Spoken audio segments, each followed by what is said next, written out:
No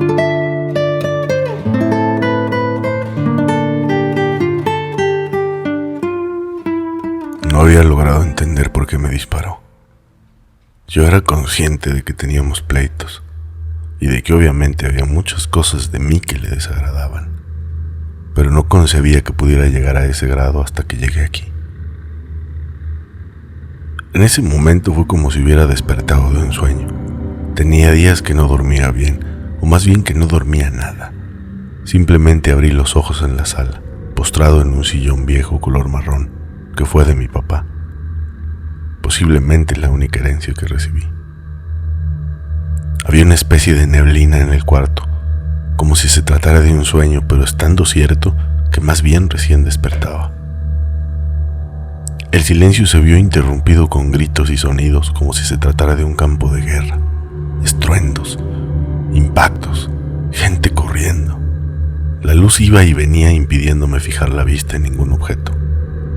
A lo lejos, de repente comencé a escuchar a mis 4 hijos. Asumo todos estaban juntos, supongo en la habitación. Se escuchaban aterrados.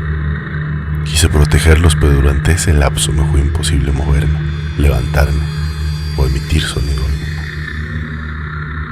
Frente a mí, entre sombras y destellos intermitentes de no tantos colores, preponderantemente grises, negros, color vino y llamas, se apareció ante mí una figura que me fue difícil distinguir en esta estroboscópica escena. Pero sin duda, no era algo que alguna persona hubiera visto en la tierra jamás.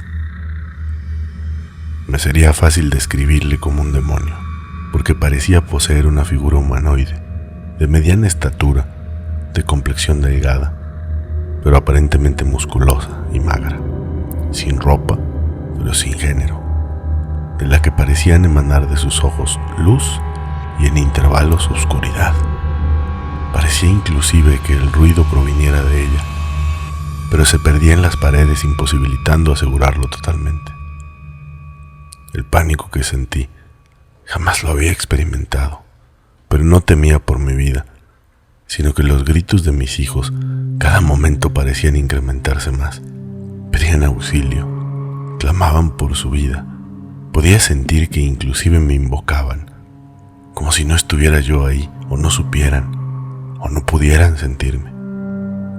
Enseguida aparecieron ante mí otras figuras de menor estatura, que asumí estaban subordinadas a la más grande, puesto que éstas parecían actuar más bien como animales excitados, en absoluto desorden, corriendo de un lado a otro de forma tal que no podría siquiera precisar su número, porque su aspecto era exactamente igual, solo que además parecían estar cubiertas de algo similar a un gel color rojizo, que podía percibir entre el ir y venir de la luz que provocaba aquella bestia, que seguía parada frente a mí como expectante. Mi desesperación por verme disminuido en número y la impotencia de no poder defender a mi familia provocó un temblor en mi cabeza que me hizo, supongo, abandonar el sillón de un salto. Y creo concluir que la descarga de adrenalina me brindó una fuerza superior a la común, por lo que sin pensarlo, corrí a la cocina antes siquiera de iniciar algún ataque, para armarme y prepararme para salvar a mis hijos de estas bestias que nos estaban invadiendo. El resto fue una masacre. La adrenalina que corría por mis venas me había regalado ventaja sobre aquellos espantosos demonios que al verme postrado segundos antes en el sillón, incuestionablemente me habían calificado como inofensivo. Pero seguro no sabían lo que un padre asustado con un enorme cuchillo en la mano era capaz de hacer para salvar a los suyos. Fui, como aprendí en la calle, sobre el más grande primero. Debí haberle apuñalado más de 20 veces hasta que quedó sin movimiento. No sé si podría asegurar que sin vida, porque el efecto de sus ojos nunca dejó de funcionar, emitiendo luz y oscuridad en un pulso constante que provocaba un ambiente sumamente estresante. Pero no encontré calma, porque los gritos de mis hijos se intensificaron. No sabía a ciencia cierta si en cada habitación había más demonios, por lo que el tiempo podía representar la vida de cualquiera de ellos. Entonces, sin demora, me abalancé sobre cada uno de los demonios restantes, apuñalándolos, aunque aterrorizado, hasta verlos sin movimiento. Solo me tranquilicé un poco al terminar con los últimos dos, al haberme hecho consciente de que su fuerza era muy inferior a la mía. Posiblemente, pensé, estaría vinculada con la del más grande que había derrotado al principio, puesto que trataban de sostener mi mano para que no los acabase.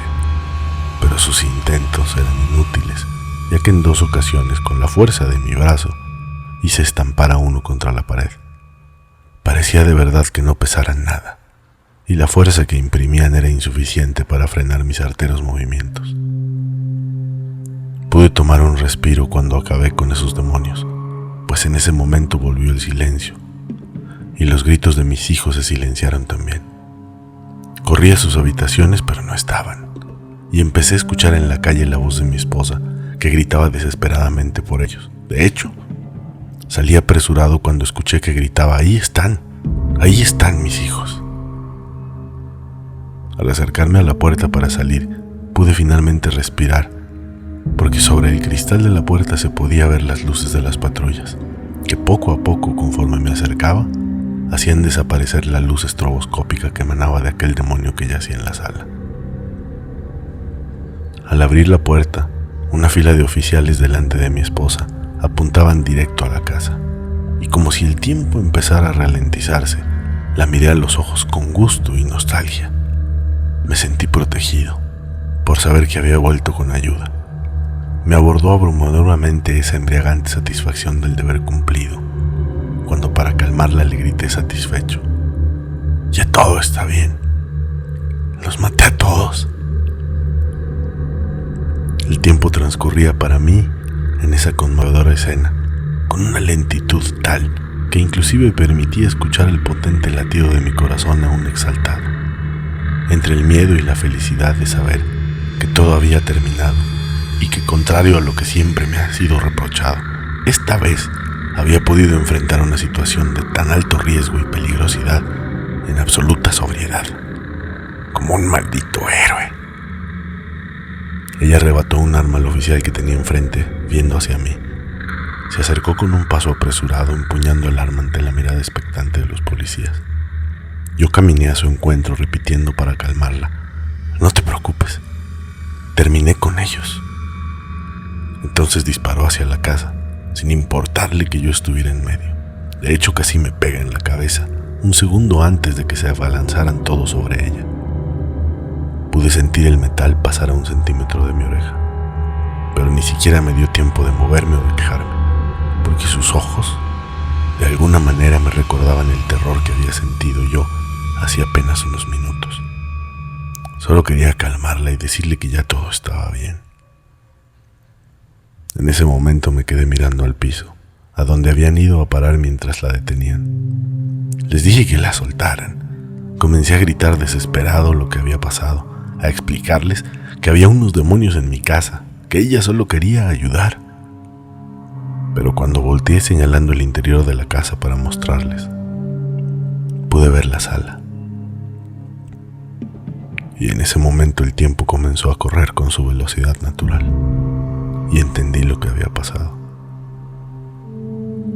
Al descubrirme en el umbral de la puerta con un cuchillo escurriendo de sangre en mi mano derecha, y el camino color rojo purpúreo que terminaba en un charco, donde apilados yacían los 4 cuerpos frente al sillón marrón. Ojalá no hubiera fallado ese disparo.